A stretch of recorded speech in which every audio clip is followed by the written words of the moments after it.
In a quiet village, surrounded by the soft green of endless fields, lived a young couple with their newborn son Adam. Their small farmhouse came with a little backyard, a peaceful space where a few animals roamed freely. There were gentle goats, a lazy cat, and one particular hen everyone simply called Lulu. But Lulu wasn't like the other hens. She carried a quiet sorrow.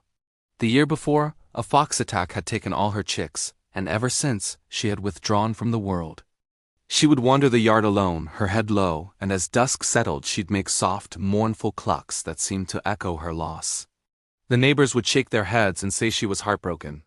The young couple watched her with sympathy, never imagining that their tiny baby was about to change her life forever. One bright, sunny morning, the mother decided to bring Adam's crib outside for some fresh air. The air was sweet with the smell of grass and earth. The family cat strolled by, casting a curious glance at the baby, and the goats grazed peacefully nearby. And then there was Lulu, standing far off at the edge of the yard, a solitary figure just watching. Suddenly, Adam began to babble, his soft, happy sounds floating on the breeze. From across the yard, Lulu lifted her head, her stillness broke. It was the first real reaction anyone had seen from her in weeks. A flicker of curiosity seemed to ignite in her dark eyes as she began to walk slowly, cautiously, toward the crib. Seeing the hen approach, the mother's heart jumped. She worried Lulu might peck the baby and rushed toward them. But Lulu stopped just a few steps away. She wasn't aggressive. She was just looking. She tilted her head, and a soft, gentle clucking sound came from her throat, a sound the mother hadn't heard since before Lulu lost her chicks. In that moment, Adam stretched his tiny hand through the bars of the crib, reaching out into the air. And Lulu did something incredible. She stepped closer into the space the mother had feared, and she let the baby's small fingers gently touch her feathers. It was just a brief touch, but for Lulu it felt like a jolt of electricity. It was as if something deep inside her, something that had been dormant and cold, had just come back to life. From that day forward, Lulu was no longer a distant, sorrowful figure. She became a shadow in the backyard, a gentle, protective shadow that never ever left Adam's side.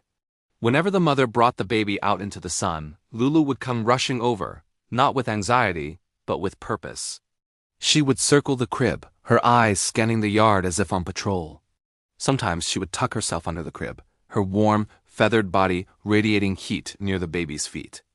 Other times she would stand beside him and make those soft, cooing sounds, almost like she was humming lullabies only he could understand. And every time she did, Adam would giggle, his laughter mixing with her gentle clucks.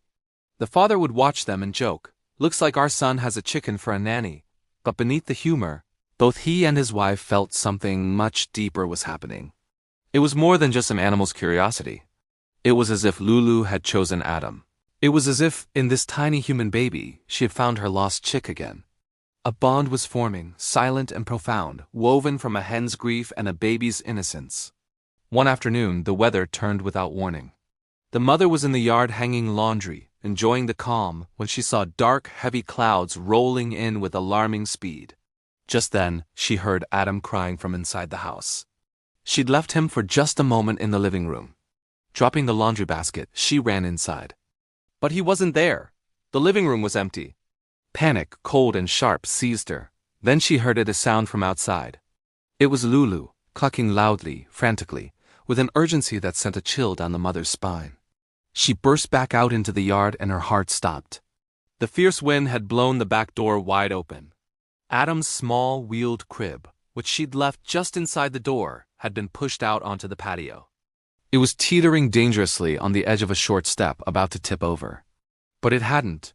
Standing directly in its path, with her wings spread wide like a shield, was Lulu. The hen was using her small body as a brace, blocking the crib from falling. The weight of the crib leaned against her tiny frame, and her legs were shaking from the strain.